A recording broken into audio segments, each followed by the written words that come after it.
இன்றைய முரளி 29/10/2025. பாப்தாதா மதுவன்.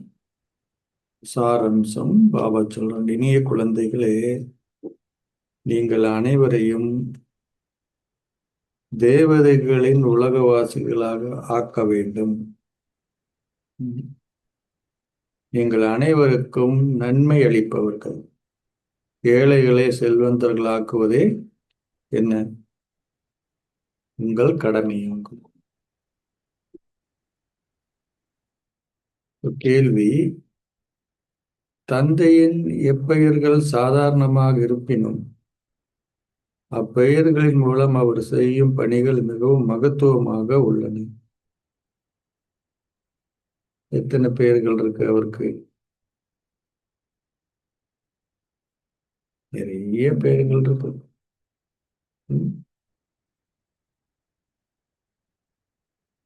பதில்: பாபா பூந்தோட்டத்தின் அதிபதி என்றும் படகோட்டி என்றும் அழைக்கப்படுகின்றார்.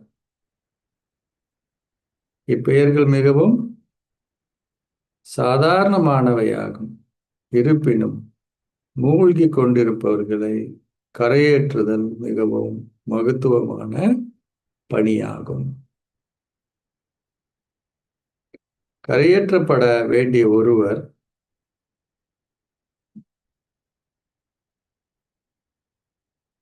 சுழி ஓடிகளில் கரங்களை பற்றி கொள்வதை போன்று நீங்களும் தந்தையின் கரங்களை பற்றி கொள்வதன் மூலம் சொர்க்கவாசிகள் ஆகுகின்றீர்கள். அவர் பார்த்தா ஒரு சாதாரணமா தான் இருப்பார்.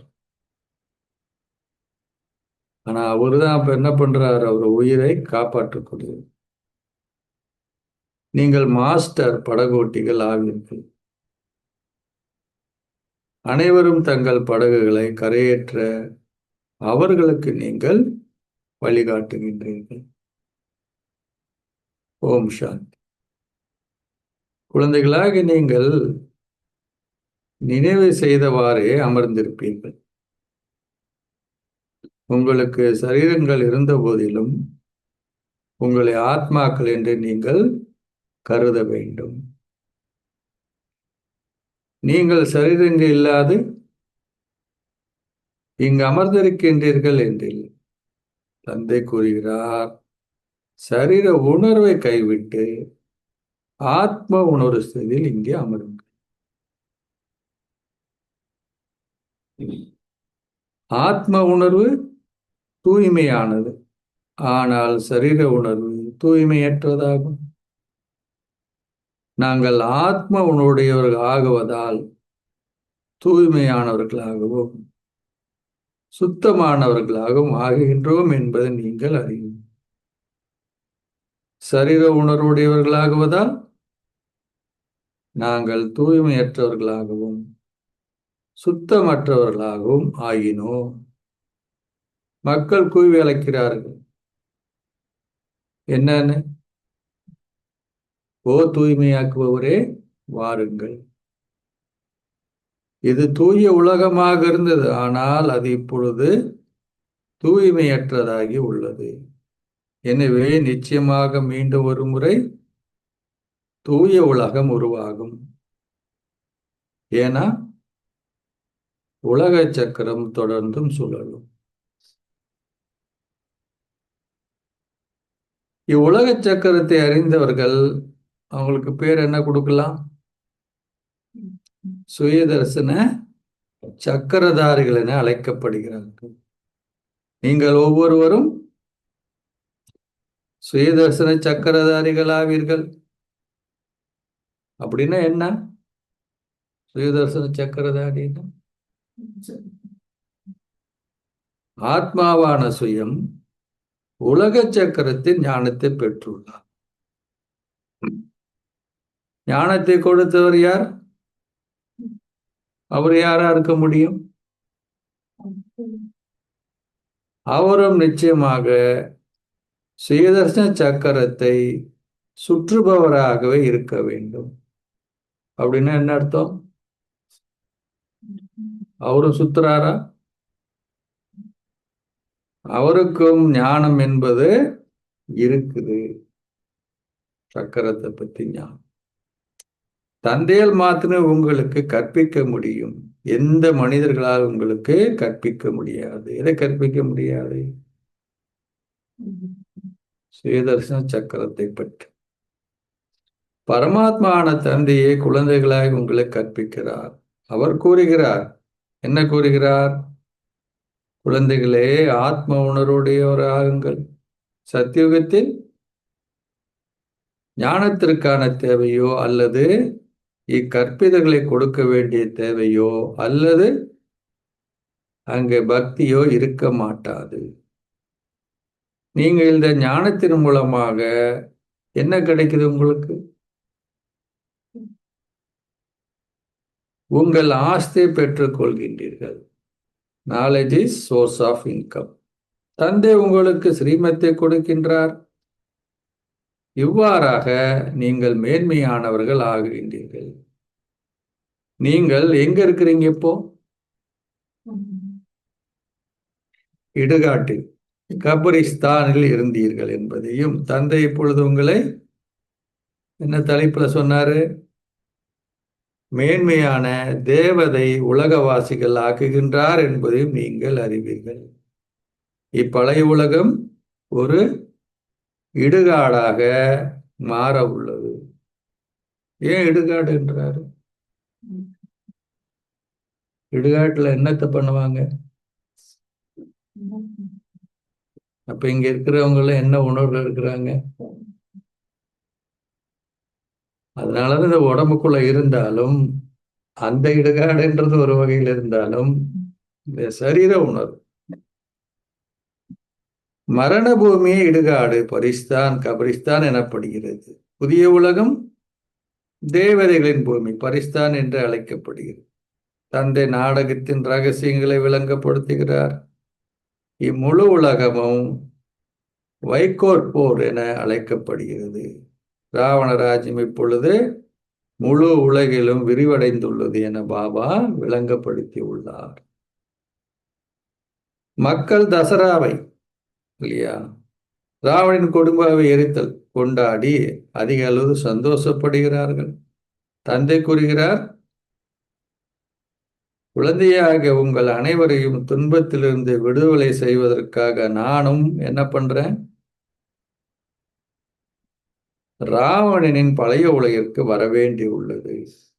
இதனை இட்டு கூறப்பட்ட கதை ஒன்றும் உள்ளது. ஒருவரிடம் முதலில் என்ன கேட்க வேண்டும் என்று கேட்கப்பட்டது. என்ன வேணும்னு கேட்டாங்க? சந்தோஷமா அல்லது துன்பமா? அவர் தனக்கு முதலில் சந்தோஷம் வேண்டும் என்று பதிலளித்தார். ஏனெனில் சந்தோஷத்திற்குள் செல்வதாயின் எம் மரண தூதுவனாலும் அவரிடம் வர முடியாது என்பதால் ஆகும். உயிரோட இருந்தாதானே சந்தோஷத்தை அனுபவிக்க முடியும். அது ஒரு கதையே ஆகும். சந்தோஷதாமத்திற்குள் என்றுமே மரணம் பிரவேசிக்க மாட்டாது என தந்தையும் உங்களிடம் கூறுகிறார்.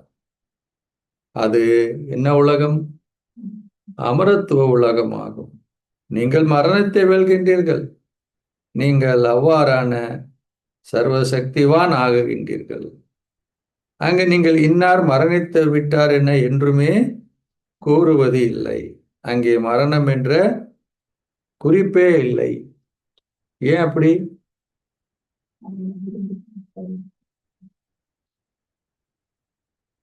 முதல்ல அவங்க தங்களை சரீரன்னு நினைக்க மாட்டாங்கல்ல. என்னைக்காவது உங்க ட்ரெஸ்ஸை நீங்க நினைச்சிருக்கிறீங்களா?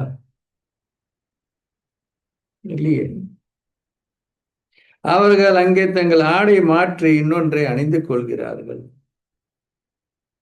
என்ன உதாரணம் அதுக்கு? பாம்பு தனது தோலை நீக்குவது போல நீங்களும் உங்கள் பழைய தோலை நீக்கி விடுகின்றீர்கள். அதாவது நீங்கள் புதியதொரு சரீரத்தினுள் பிரவேசிக்கின்றீர்கள். அங்கே பஞ்ச தத்துவங்களும் சத்தோ பிரதானமாக உள்ளது. அனைத்தும் சத்தோ பிரதானம் ஆகின்றது. பழங்கள் உட்பட அனைத்துமே அதி சிறந்தவையாக இருக்கின்றன. சத்தியுகம் சொர்க்கம் என்று அழைக்கப்படுகிறது. அங்கே அவர்கள் மிகவும் செல்வந்தர்களாக உள்ளனர். அவர்களை போன்று மிகவும் சந்தோஷமான உலக அதிபதிகள் வேறு எவரும் இருக்க முடியாது. இங்க செல்வந்தர்கள் இருக்கிறாங்க, ஆனா அவங்க இருக்கிற உலகம் சந்தோஷமான உலகமா இருக்குதா? சும்மா சாப்பாட்டுல கைய வைக்க முடியுமா? பில்லியனரு சாதாரண வெளியில போக முடியுமா? எல்லாத்தையும் கூட என்ன பண்ண வேண்டியிருக்கு? செக்யூரிட்டிய கூடவே கூட்டிட்டு போக வேண்டியிருக்கு. அப்போ உலகம் எப்படி இருக்கு? அவர் நினைச்சா என்ன பண்ண முடியாது? இந்த உலகத்துல சந்தோஷமா இருக்க முடியாது, பயத்துலதான் இருப்பாங்க. செல்வம் இருக்கு, அதனாலதான் பாபா சொல்லு, அவர்களை போன்று மிகவும் சந்தோஷம் உலக அதிபதிகள் வேறு எவரும் இருக்க முடியாது. நீங்களே அவர்கள் என்பதை இப்பொழுது நீங்கள் அறிந்துள்ளீர்கள். அவங்க யாரோ நினைச்சிட்டு, ஆகையால் நீங்கள் அதிக அளவு சந்தோஷத்தை கொண்டிருக்க வேண்டும். நீங்கள் அனைவரையும் என்ன பண்ணணும்? உங்களுடைய டாஸ்க் என்ன கொடுத்திருக்காரு பாபா இன்னைக்கு? தேவதை உலகவாசிகள் ஆக்க வேண்டும். நீங்கள் பலருக்கும் நன்மை செய்ய வேண்டும். நீங்கள் மிகவும் செல்வந்தர்களாகுகின்றீர்கள். ஏனைய அனைவரும் ஏழைகள் ஆவார்கள். உங்கள் கரங்களை அவர்களது கரங்களோடு இணைத்துக் கொள்ளும் வரை உங்களால் சொர்க்கவாசிகள் ஆக முடியாது. அனைவருமே தந்தையின் கரங்களை பற்றி கொள்வார்கள் என்று இல்லை. நீங்கள் மாத்திரமே என்ன பண்றீங்க? தந்தையின் கரங்களை பற்றி கொள்கின்றீர்கள். பின்னர் மற்றவர்கள் என்ன பண்ணுவாங்க? உங்கள் கரங்களை பற்றுகின்றார்கள். இது பக்தியில கூட இருக்குது. கேட்டா என்ன சொல்றாங்களாமா? உங்க வாழை பிடிச்சா நாங்களே எப்படி வந்துடலாம் பாபா சொல்ற. அதனாலதான் பக்தியில கூட கோயிலுக்கு போனா என்ன பண்றாங்க? நேர பிராமணர்களுக்கு தான் என்ன பண்றாங்க, அவங்க விஷயத்தெல்லாம் சொல்றாங்க இல்லையா? ஸோ அவங்க நேரடியாக போக முடியாது, நம்ம கரங்களை தான் பிடிச்சு அவங்களுக்கு ஒரு வழி. சுழியோடிகள் ஒருவர் பின் ஒருவரை கரையேற்றுவதை போன்று பின்னர் அவர்கள் ஏனையோரின் கரங்களை பற்றுகின்றார்கள். நீங்களும் மாஸ்டர் படகோட்டிகள் ஆவீர்கள். உங்களில் பலர் படகோட்டிகள் ஆகுகின்றீர்கள். இதுவே உங்கள் என்னது வியாபாரமாகும். நாங்கள் அனைவருக்கும் அவர்கள் படகுகளை கரையேற்ற வழிகாட்டுகின்றோம். படகோட்டிகளின் குழந்தைகளும் யாரு? படகோட்டிகள் ஆகின்றார்கள். படகோட்டி பூந்தோட்டக்காரர் என்ற அவரது பெயர்கள் மிகவும் சாதாரணமானவையே. இப்பொழுது உங்களால் இதனை நடைமுறையில் காண முடியும். நீங்கள் இப்பொழுது தேவதைகள் உலகத்தை ஸ்தாபிக்கின்றீர்கள். உங்கள் ஞாபகார்த்தங்கள் உங்கள் முன்னிலையில் உள்ளன. நீங்கள் தரையில் அமர்ந்து ராஜயோகா தபச செய்வதும் உங்களுக்கு மேலே ராஜம் இருப்பதும் சித்தரிக்கப்பட்டுள்ளன. தில்வாலா என்ற பெயர் மிகவும் சிறந்ததாகும். ஏன்னா தந்தை அனைவரு இதயங்களையும் வெல்கின்றார். அவர் அனைவருக்கும் சர்க்கதி அருள்கின்றார். உங்கள் இதயங்களை வெல்பவர் யார்? இதனை எவருமே அறியாது உள்ளார்கள். சிவபாபா பிரம்மாவினதும் என்னது தந்தையாவார். எல்லையற்ற தந்தை அனைவரதும் இதயத்தை வெல்கின்றார். அவர் தத்துவங்கள் போன்றவற்றிற்கும் நன்மை அளிக்கின்றார். இதுவும் குழந்தையாய் உங்களுக்கு விளங்கப்படுத்தப்பட்டுள்ளது. ஏனைய சமயங்களின் சமய நூல்கள் அனைத்தும் நிரந்தரமாக உள்ளன. நீங்கள் இந்த ஞானத்தை சங்கமிகத்தில் பெறுகின்றீர்கள். அதன் பின்னர் விநாசம் இடம்பெற்று எச்சமய நூலும் எஞ்சுவது இல்லை. சமய நூல்கள் அனைத்தும் பக்தி மார்க்கத்தின் அடையாளங்களாகும். இது ஞானமாகும். உங்களால் வித்தியாசத்தை இனம் காண முடியும் அல்லவா? அதிகளவு பக்தி உள்ளது. அவர்கள் இறைவிகள் போன்றோரை வழிபடும் பொழுது அதிக அளவு செலவழிக்கின்றார்கள். தேவிகளை தந்தை கூறுகிறார், அதனை செய்வதால் அவர்கள் தற்காலிகமான சந்தோஷத்தை பெறுகிறார்கள். அவர்கள் கொண்டிருக்கும் பக்தி உணர்வுகள் நிறைவேற்றப்படுகின்றன. இரவிகளை அலங்கரித்து வழிபடும் பொழுது அவர்கள் காட்சிகளை கண்டு அதனால் சந்தோஷம் அடைகின்றார்கள். எவ்வாறாயினும் அதில் எப்பயனும் இல்லை. மீராவின் பெயர் நினைவு கூறப்பட்டுள்ளது. பக்தர்கள் மாலையும் உள்ளன. பெண்களில் மீராவும் ஆண்களில் யாரு? நாரதரும் அதிமேன்மையான அவங்க யாரு? பக்தர்கள் என நினைவு கூறப்பட்டுள்ளன. குழந்தைகளாக நீங்களும் வரிசை கிரமமாகவே உள்ளீர்கள். அப்படின்னு என்ன அர்த்தம்? மாலையின் பல மணிகள் உள்ளன. உச்சியில் மலரான பாபா குஞ்சமாகவும் அதன் பின்னர் இரட்டை மணிகளும் உள்ளன. அந்த இரட்டை மணிகள் யாரு? அனைவரும் மலரை வணங்குகின்றார்.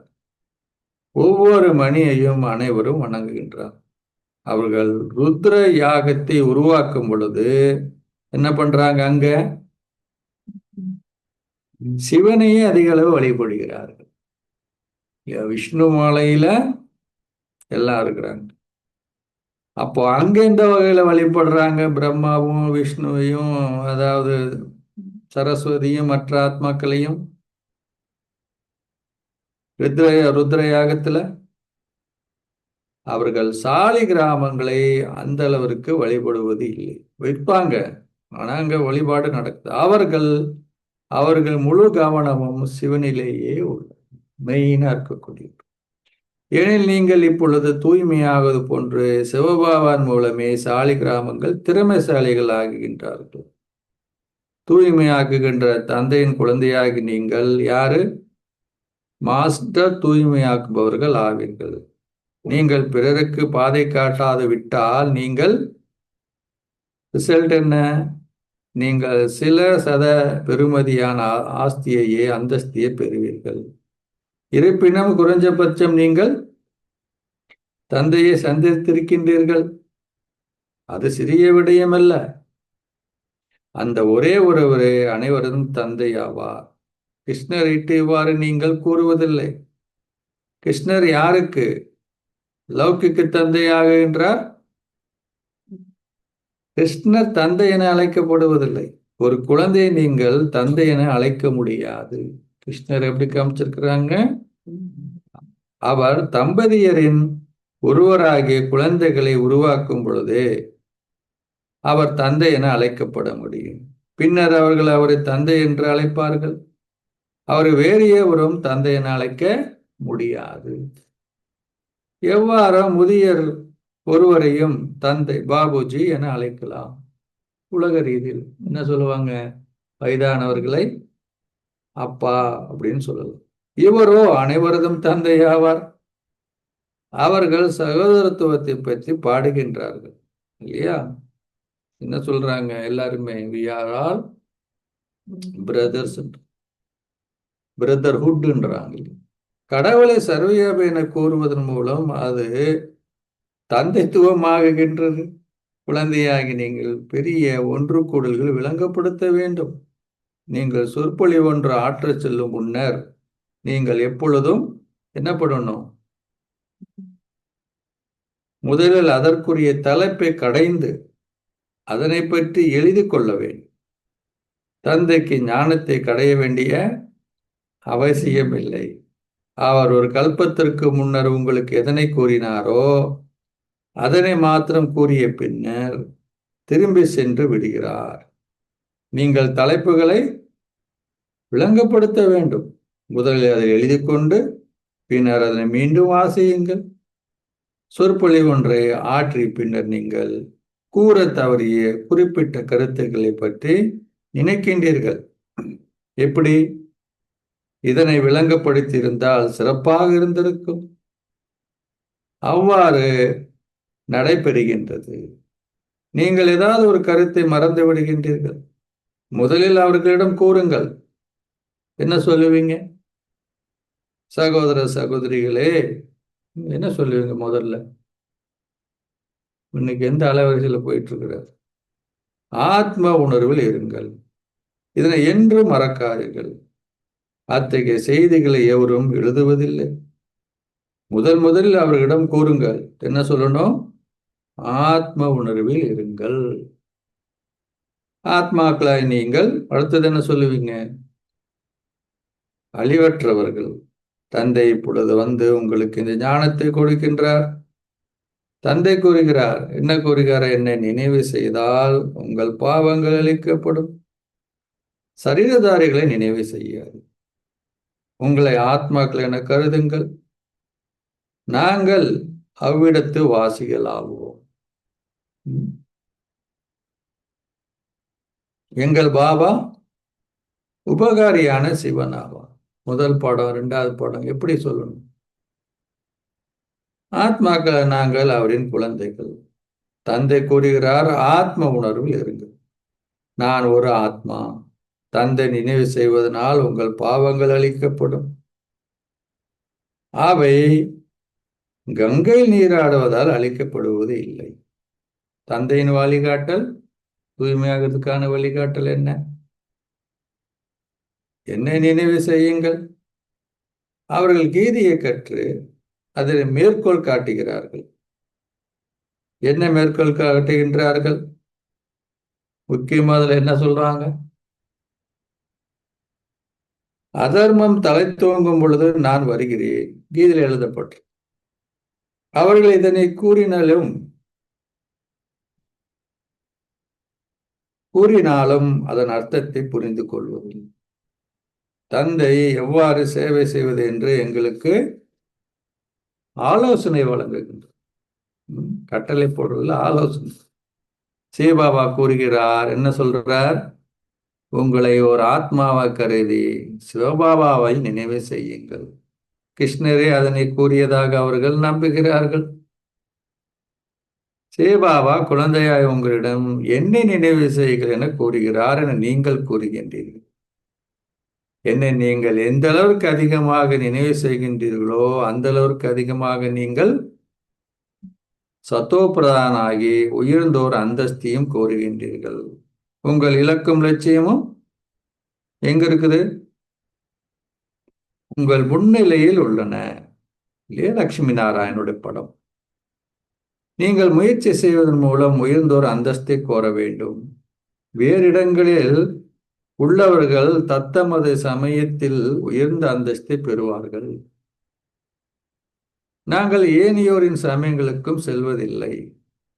அவை பின்னரே வருகின்றன. தங்களுக்கு முன்னர் வைகுந்தம் இருந்தது என அவர்கள் அறிந்துள்ளார்கள். பாரதமே அது புராதன தேசமாகும். ஆனால் அது எப்பொழுது இருந்தது என்பதை எவரும் அறிய மாட்டார்கள். இல்லையா? நீங்க ஹிஸ்டரியில எடுத்து பார்த்தா என்ன சொல்றாங்க? ஒவ்வொரு கண்டமா கண்டுபிடிச்சாங்க. ஆனா பாரதத்தை சொல்லும் பொழுது என்ன சொல்லுவாங்க? அப்படின்னு ஒரு தேசம் இருக்கு, அங்க போகணுன்றது அந்த காலத்தில் இருக்கக்கூடிய மற்ற தேசத்துக்காரங்களுடைய எய்மாக இருந்தது. செல்வ செழிப்பு நிறைந்த ஒரு தேசம் இருக்கு, அந்த கண்டத்துக்கு போகணும்னு நினைச்சாங்க. இப்போ ஆப்பிரிக்கா இருக்கட்டும், ஆஸ்திரேலியா இருக்கட்டும், பல இடங்கள், அமெரிக்காவில் ஆகட்டும், 400 வருடம் 500 வருட ஹிஸ்டரி தான் அதுக்கு, இல்லையா? அங்க போய் நாகரிகத்தை, இந்த உலக ரீதியான நாகரிகத்தை வளர்த்தார்கள். இந்தியாவுக்கு வந்து என்ன பண்ணாங்க? நாகரிகத்தை அழித்தார்கள். இன்னும் இங்க இருக்கு இல்லையா? எப்படி பாரதத்துக்கு வந்தாங்க? அவர் எல்லாமே பார்த்துட்டு என்ன சொன்னாங்க? இவங்களை வந்து எந்த ஒரு விஷயத்தையும் வீழ்த்த முடியாது. ஒண்ணு இவங்களுடைய நாகரிகம் மிக உயர்ந்த நாகரிகம். இரண்டாவது, இவங்களுக்கு தயார் பண்ணக்கூடிய எந்த பொருளும் உலகத்துல மிக தலைச்சிறந்தது. இது ரெண்டும் சரியில்லைன்னு சொன்னாதான் இந்த பாரதத்தை நம்ம பிடிக்க முடியும்னு அவர் கொண்டு போய் பாரதத்தை சுத்தி வந்த பிறகு சொன்னார். அப்படிதான் நம்ம நாகரிகத்தை அழித்து, இல்லையா, நம்மளுடைய திறமைகளை அழித்து பிடிச்சாங்கள மாதிரி ஆப்பிரிக்கால இருந்தாங்க பழங்குடியினர் இருந்தாங்க. அவங்களுக்கு போய் என்ன பண்ணாங்க? நீங்க மிடில் ஈஸ்ட் எல்லாம் போனா உங்களுக்கு வீடே கட்ட தெரியாது. ஓமானுக்கு இப்போ போயிருக்கும்போது சொன்னாங்க, அந்த வீடெல்லாம் யாரு கட்டினது? இந்தியால இருந்து போய் தான் பாத்ரூம் எப்படி இருக்கணும், டாய்லெட் எப்படி இருக்கணும், வீடுன்னா என்ன. அப்போ பாபா சொல்றார், உலகத்துக்கு நாகரிகத்தை மற்றவர்கள் போய் மற்றவங்க கற்றுக் கொடுத்தாங்க முதலாளி. அதனால இன்றையனுடைய ஹிஸ்டரி புராதன தேசமாகும். ஆனால் அது எப்பொழுது இருந்தது என்பதை எவரும் அறிய மாட்டார். அவர்கள் அவர்களை இறைவன் இறைவி என்று அழைக்கிறார். ஆனால் தந்தை கூறுகிறார், அவர்களை இறைவர் இறைவி என அழைக்க முடியாது. நான் ஒருவர் மாத்திரமே கடவுளாவேன். நீங்கள் பிராமணர்கள். தந்தை பிராமணர் என அழைக்கப்படுவதில்லை. அவர் அதிமேல கடவுளாவார். அவருக்கு என்ன கிடையாது? அவருக்கு சரீர பெயர் இல்லை. நீங்கள் அனைவருமே உங்கள் சரீரத்திற்கான பெயர்களை கொண்டிருக்கின்றார்கள். அப்ப அவருக்கு எதுக்கு பேரு? அதுக்கப்புறம் அவருக்கு என்ன ஒரு பேரா இருக்கு? ஆரம்பத்துல சொன்னார்,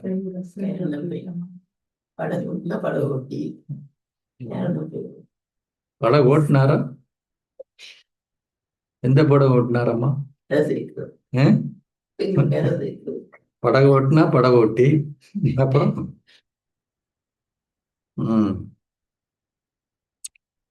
பாபா சொல்றார், உங்களுக்கு என்ன சரீரத்தின் பெயர்? நீங்கள் அனைவருமே உங்கள் சரீரத்திற்கான பெயரை கொண்டு ஒரு ஆத்மா. ஆத்மா அவர் பரமாத்மா. அந்த ஆத்மாவின் பெயர் என்ன? சிவனாகும். அவர் அசரீரியானவர். அவருக்கு சூக்ஷ்ம சரீரமோ பௌதிக சரீரமோ இல்லை. ஆகையால் அவருக்கான என்ன இல்லைன்னு சொல்ல முடியாது. அவருக்கு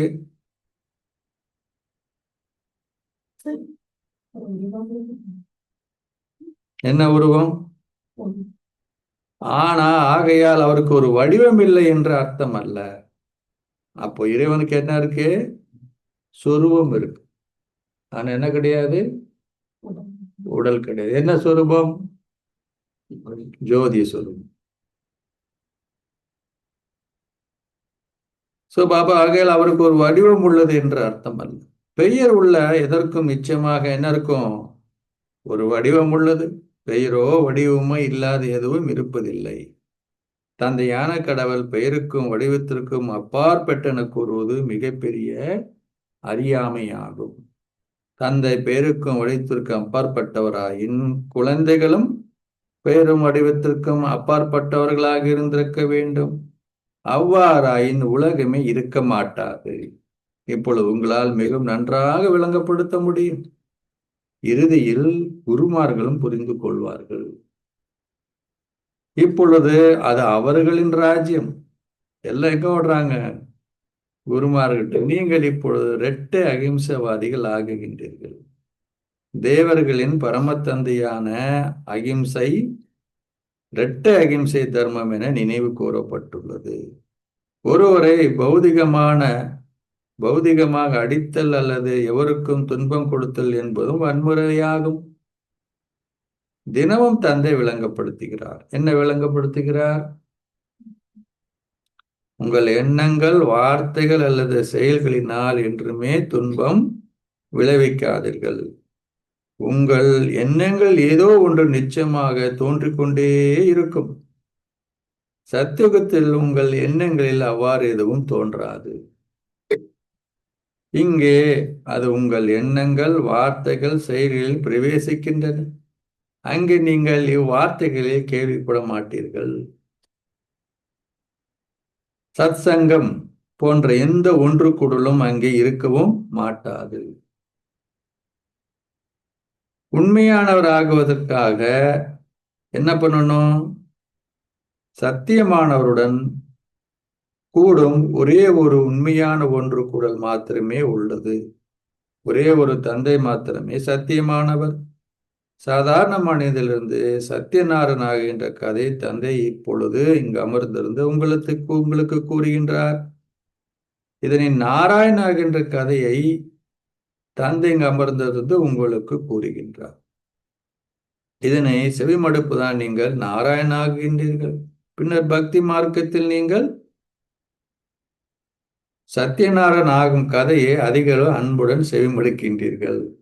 உங்கள் ஞாபகார்த்தமான தில்வாலாலயம் எவ்வளவு சிறப்பானதென பாருங்கள். தந்தை நிச்சயமாக சங்கை முகத்தில் என்ன பண்றாரு? அனைவரின் இதயத்தையும் வென்றிருக்க வேண்டும். ஆதி தேவரும் தேவியும் குழந்தைகளும் இங்கே அமர்ந்திருக்கின்றார்கள். இதுவே உண்மையான ஞாபகார்த்தமாகும். உங்களை என்று வேறு எவருக்கும் அதன் வரலாறு புவியலும் தெரியாது. கோயில் கட்டி வச்சிருக்காங்க அவ்வளவு அழகா. அது உங்கள் ஞாபகார்த்தமாகும். இதுவும் ஒரு அற்புதமாகும். நீங்கள் லட்சுமி ஆலயத்துக்கு செல்லும் போது நீங்கள் அவர்களை போன்றவர்கள் ஆகுகின்றீர்கள் என அவர்களிடம் கூறுங்கள். என்ன பண்ணணும்? கிறிஸ்துவும் இங்கே உள்ளார். கிறிஸ்து இப்பொழுது எங்க இருக்கிறாரு? கிறிஸ்து ஏதோ ஒரு பிரிவில் இருப்பார். இப்பொழுது தனது பிச்சைக்கார வடிவில் எங்கேயோ இருப்பதாக பலரும் கூறுகின்றார்கள். அங்க போய் சொல்ல முடியுமா? இந்த மாதிரி கிறிஸ்துவ வந்து ஃபாலோ பண்றவங்களுக்கு தமோபிரதான் என்றால் அவர் பிச்சைக்காரன் என்று அர்த்தமாகும் இல்லையா? அவர் நிச்சயமாக மறுபிறப்பெடுக்கின்றார். இளவரசர் கிருஷ்ணரும் இப்பொழுது பிச்சைக்காரராகவே உள்ளார். பாபா எவரையும் விடமாட்டார். அவலட்சணமானவரும் அழகானவரும். பாரதம் எவ்வாறு இருந்தது என்பதும் அது இப்பொழுது என்னவாகி உள்ளது என்பதும் உங்களுக்கு தெரியும். அப்ப தந்தை யாரு? தந்தை ஏழைகளின் பிரபு ஆவார். எல்லாம் பிச்சைக்காரன் ஆயிட்டோம்ல. மக்கள் கடவுளின் பெயரில் ஏழைகளுக்கு தானம் செய்வதுடன் புண்ணியம் செய்கின்றார்கள். பலரிடம் போதிய தானியம் கூட இல்லாதுள்ளது. நீங்கள் முன்னேறி செல்கையில் செல்வந்தர்களும் போதிய தானியத்தை பெறாதிருப்பதை பார்ப்பீர்கள்.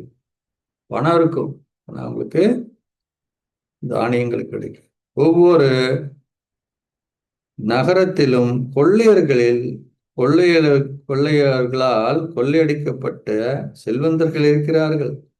அந்தஸ்தில் வேறுபாடு உள்ளது இல்லையா? தந்தை கூறுகிறார், நீங்கள் முதல் இலக்கத்தினர் ஆகுவதற்குரிய முயற்சி செய்யுங்கள். உங்களை எச்சரிக்கை செய்ய வேண்டியது ஆசிரியரின் கடமையாகும். நீங்கள் திறமை சித்தி எய்த வேண்டும். இது எல்லையற்ற பாடசாலையாகும். இந்த ராஜயோகம் ராஜ்யம் ஒன்றை ஸ்தாபிப்பதற்கானதாகும்.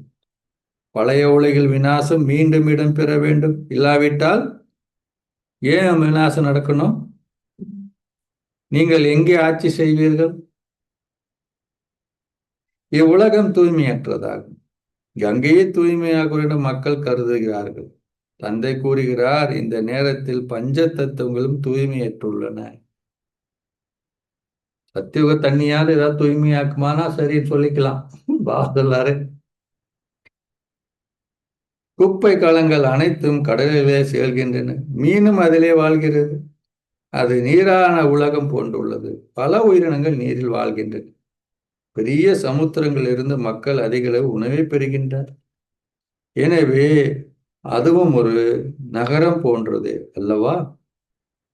ஒரு நகரத்தை எவ்வாறு தூய்மையாக்குவர் என அழைக்க முடியும்?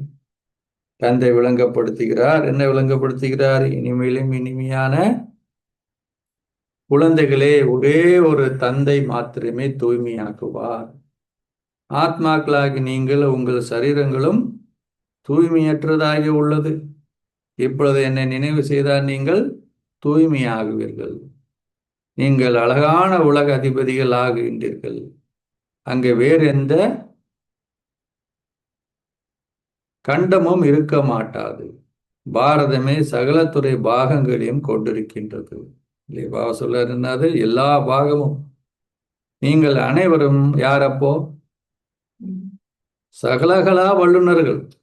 ஒரு நாடகத்திலும் நடிகர்கள் அனைவரும் வரிசை கிரமமாக பிரவேசிக்கின்றார்கள். இங்கும் அவ்வாறு. அப்ப நீங்க யாரு?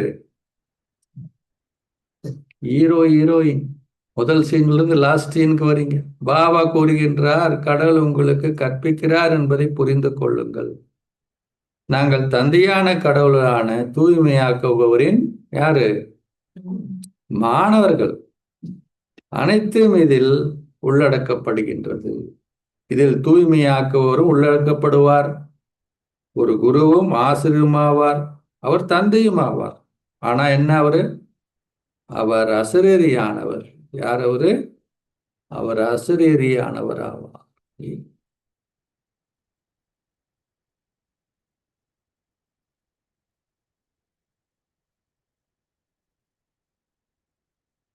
என்னவா இருக்காரு? குருவாகவும் ஆசிரியராகவும் கூடவே தந்தையும் ஆவார். அவர் அசரீரியானவர் ஆவார். இது அசரீரியான இறை தந்தையின் உலக பல்கலைக்கழகமாகும். இது அத்தகைய சிறந்த பெயராகும். மக்கள் கடவுளை அதிகளவு புகழ்கின்றார்கள். அவர்கள் ஒரு புள்ளியை பற்றி அறியும் போது வியப்படுகிறார்கள். அவர் கடவுளை அதிகளவு புகழ்ந்த போதிலும் அவர் எவ்வாறானவர்? ஒரு புள்ளியாவார். அவருக்குள் மிகவும் என்ன இருக்கு? மகத்துவமான பாகம் பதியப்பட்டுள்ளது. ஒரேக்குள்ள என்ன இருக்குதுன்றாரு? அவருடைய பாகத்தை பதிச்சது யாரு?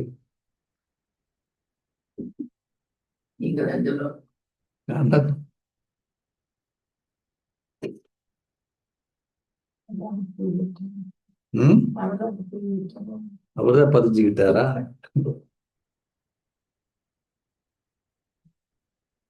ரொம்ப ஆழமா சிந்திக்க வேண்டிய விஷயம் இல்லையா? அவருடைய பாகம் யார் பதிக்கப்பட்டது? அது யாரும் பதிக்கல. அது எட்டர்னல் டிராமால இருக்குது இல்லையா? ஒரு கேள்வி வருது இல்லையா? அப்ப யாராவது பதிக்கப்பட்டிருக்கானா அப்ப யார் பெரியவர் வருது இல்லை? அப்ப இவர் எப்படி கடவுளாக முடியும்? இப்பொழுது தந்தை கூறுகிறார், ஒரு சரீரத்தில் இருந்து வீட்டில் உங்கள் குடும்பத்துடன் வாழும் பொழுதும் சதா என்னை மாத்திரமே நினைவு செய்யுங்கள். பக்தி மார்க்கத்தில் தீவிர பக்தி செய்பவர்கள் சத்தோ பிரதான் தீவிர பக்தர்கள் என அழைக்கப்படுகிறார்கள். அவர்கள் பக்தி மிகவும் தீவிரமானதாகும். இப்பொழுது நீங்கள் தீவிர வேகத்தில் நினைவை கொண்டிருப்பது அவசியம். அது பக்தி தீவிரமான நினைவை கொண்டிருப்பவர்களின் பெயர்கள் மாத்திரமே போற்றப்படும். அவர்கள் எப்படி போற்றப்படுகிறார்கள்? அவர்கள் வெற்றி மாலின் மணிகள் ஆகுவார்கள். அப்புறம் எல்லார் கையிலும் உருட்டிட்டு இருப்பாங்க. அச்சா, இனிமேலும் இனிமையான அன்புக்குரிய எப்போதோ தொலைந்து இப்பொழுது கண்டுபிடிக்கப்பட்ட குழந்தைகளுக்கு உங்கள் தாய் தந்தையாக இருக்கும் பாப்தாதின் அன்பும் நினைவுகளும் காலை வந்தனங்களும். ஆன்மீக தந்தை ஆன்மீக குழந்தைகளுக்கு நமஸ்தே சொல்கின்றார். ஆன்மீக குழந்தைகள் ஆன்மீக தந்தைக்கு நமஸ்தே சொல்கின்றோம். நமஸ்தே சொல்கின்றோம். மீட்டே மீட்டே பிக்லரே பஞ்சோம்ரே பாப்தாதா யாத் தியா और गुड मॉर्निंग रूहानी बाकी रूहानी बच्चों नमस्ते रूहानी बच्ची रूहानी बाप को नमस्ते नमस्ते. தாரணைக்கான சாராம்சம். 1. சாதாரண மனிதரிலிருந்து நாரன் ஆக வேண்டுமாயின் தினமும் உண்மையான தந்தையை செவிமடுங்கள். சத்தியநாராயணன். சத்திய சகவாசத்தை வைத்திருங்கள். உங்கள் எண்ணங்கள் வார்த்தைகள் செயல்களினால் ஒரு பொழுதும் எவருக்கும் துன்பம் விளைவிக்காதீர்கள். 2. வெற்றி மாலில் ஒரு மணியாகி திறமை சித்தி எய்துவதற்கு உங்கள் நினைவின் வேகத்தை அதிகரியுங்கள். மாஸ்டர் தூய்மையாக்குவராகி அனைவரையும் தூய்மையாக்குவதற்கு அவர்களுக்கு சேவை செய்யுங்கள். ஆசீர்வாதம். நினைவு என்ற இறைமடியில் அமிழ்ந்திருக்கின்ற சங்கமிகத்தின் அத்தகையதொரு மேன்மையான பாகத்தை கொண்டிருக்கின்ற ஒரு ஆத்மா ஆகுவீர்களாக. நினைவு என்ற இறைமடியில் அமிழ்ந்திருக்கின்ற சங்கமிகத்தின் அத்தகையதொரு மேன்மையான பாக்கியத்தை கொண்டிருக்கின்ற ஒரு ஆத்மா ஆகுவீர்களாக. சத்தியுக சொர்க்கத்தை விட சங்கமிகம் மேன்மையானதாகும். ஏனெனில் பிராமணர்கள் உலகில் எந்த குறையுமே இல்லை என்பதை தற்காலத்தின் ஞாபகார்த்தமாகும். ஒரே ஒரு தந்தை இனம் கண்டதால் நீங்கள் அனைத்தையுமே கண்டு கொண்டீர்கள். இப்பொழுது குழந்தையாக எங்கள் சில வேளைகள் அதீந்திரிய சுக ஊஞ்சலிலும், சில வேளைகளில் சந்தோஷ ஊஞ்சலிலும், சில வேளைகளில் அமைதி ஊஞ்சலிலும், சில வேளைகளில் ஞான ஊஞ்சலிலும், சில வேளைகளில் பேரானந்தம் ஊஞ்சலிலும், சில வேளைகளில் இறை மடி என்ற ஊஞ்சலிலும் ஆடுகின்றீர்கள். நினைவில் மூழ்கிருக்கின்ற ஸ்திதியே இறை மடியாகும். இந்த மடி பல பிறவிகளின் அனைத்து துன்பங்களையும் வேதனைகளும் ஒரு வினாடில் மறக்கச் செய்ய உதவுகின்றது. பேர்பட்ட ஞானம் பாபாவுக்கு. எனவே இந்த மேன்மையான சமஸ்காரங்களை சதா உங்கள் விழிப்புணர்வு வைத்திருந்து ஒரு பாக்கியசாலி ஆத்மா ஆகுங்கள். சிமிர்திசே சமர்த். ஸ்லோகம். பாபா உங்கள் பாட்டை பாடும் வகையிலும் நீங்கள் பாபாவின் பாட்டை பாடும் வகையிலும் அத்தகைய தகுதியை அடையுங்கள். பாபா உங்கள் பாட்டை பாடும் வகையிலும் நீங்கள் பாபாவின் பாட்டை பாடும் வகையிலும் அத்தகைய தகுதியை அடையுங்கள். இல்லையா, ஒரு கதை இருக்குது இல்லையா, கேள்விப்பட்டிருக்கீங்க தானே? நாரதர் இல்லையா, வைகுண்டத்துல ஒரு புக் இருந்தது, எல்லாரும் பார்த்துட்டு இருந்தாங்க. என்னன்னு பார்த்தா, கடவுளை அதிகமாக நினைவு செய்பவர்கள் யாரு அப்படின்னு பார்க்கும்போது என் பேர் தானே முதல்ல இருக்கணும்னு போய் பார்த்தாரு. அந்த புக்ல இருந்தது, நான் யாரு அப்படின்னு. ஆனா அனுமானுடைய பேர் அங்க இல்லை.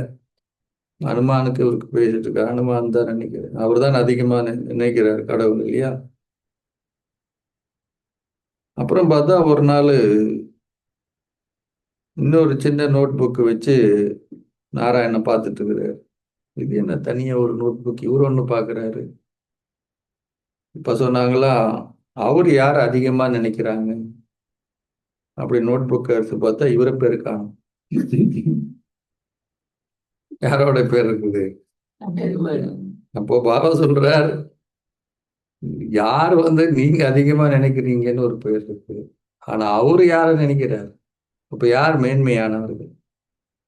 அதனால சொல்றாரு, ரெண்டும் இருக்கணும். பாபா உங்கள் பாட்டை பாடும் வகையிலும் நீங்கள் பாபாவின் பாட்டை பாடும் வகையில் அத்தகைய தகுதியை அடையுங்கள். அவைக்த சமித். யோக சக்திகளுடன் உங்கள் மனதால் உங்களுடனும் மற்றவர்களுடனும் பரிசோதனை செய்யுங்கள். இந்த பயிற்சியை சக்தி மிக்கதாக ஆக்குவதற்கு முதலில் உங்களின் பரிசோதனை செய்து பாருங்கள்.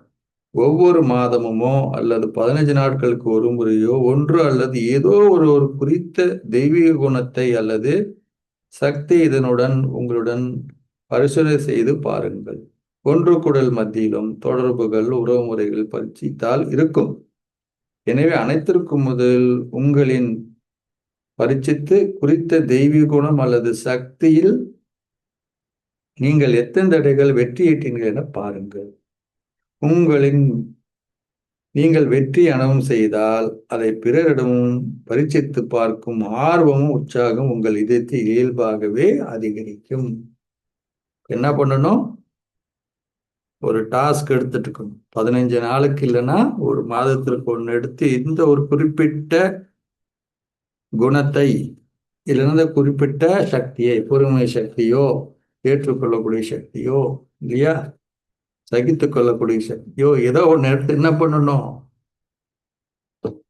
நம்ம பிராக்டிஸ் பண்ணணும். தெய்வீக குணத்தை ஏதாவது இல்லையா, அமைதியை, சந்தோஷமாக இருப்பேன் அப்படின்னு ஒரு உறுதிமை எடுத்து என்ன பண்ணணும், நம்ம பரிசோதனை செய்து பார்க்கணும்ன்றாங்க இல்லையா.